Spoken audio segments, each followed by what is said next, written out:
But even with his new button-up coat, the snowman still didn't look happy. That was when James heard his dad singing away in the milking parlor, and that was when he remembered something. Mom sang to him sometimes. Mom and Dad both liked singing it. If ever he was feeling a bit sad and miserable, as he was quite often on his way to school in the mornings, she'd put her arm around him, wipe away his tears, and sing that song about when you are smiling and the world smiles with you. She liked her singing that song. It always cheered him up, for a while at least. "That's it, Birdie," he cried, climbing the ladder again. "He needs a smile. The snowman needs a smile because smiling makes you happy, makes the whole world happy. A smile would be easy enough to make," he thought, and with his finger he drew a smile across the snowman's face, a huge white curve of a smile, a happy smile. Buddy liked what he saw. He was barking not wildly but happily, his tail whirling. Then he started chasing it round and round, which he only did when he was especially happy. James climbed down the ladder, and then he stood back and looked up at his snowman. He liked what he saw too. With that smile on his face, his snowman was happy at last. So James smiled too, and hummed his mom's song. As he looked up at him, James decided that he loved his happy snowman more than anything, ever more than Birdie.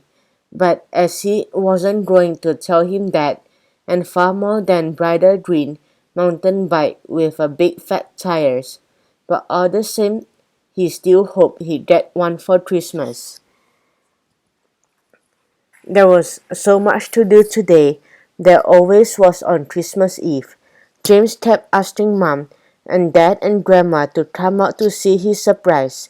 He was longing to show everyone his snowman now that he was finished, but everyone was too busy. Grandma was busy mixing the chestnut stuffing for the turkey, and she had to get the Brussels sprouts ready too, but she couldn't come and look. Mom was busy giving the sheep their hay, and feeding the hens and collecting the eggs, and taking big and little out of their field, so she couldn't come and look.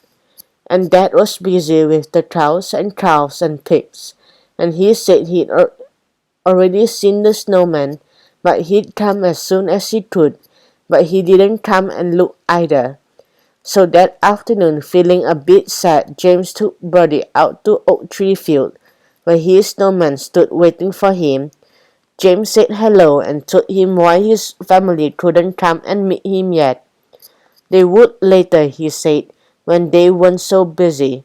So he patted down the snow where it fallen away a bit, and tried to put back all the Brussels sprouts button that had fallen off, but only 3 would stay in. James hoped that would be enough to keep his coat on. Then he went sliding down the hill on his bottom to show the snowman how fast he could go. That soon cheered him up, and the snowman seemed to like it too.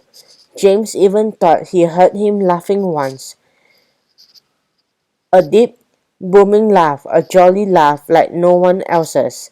James needed to talk to his snowman. He wanted to get to know him better, so he wrote himself another big snowball, made it flat on top, and then sat down on it right in front of the snowman.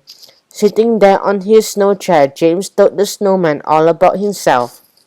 Well, not all, just the interesting things, like his best toys and Paul Millett, who he wanted as his best friend, and the green mountain bike, and how he wished wished he could stop stuttering and stammering, because everyone at school laughed at him, and then he told him that his favorite food was raspberry jelly and that he hated Brussels sprouts.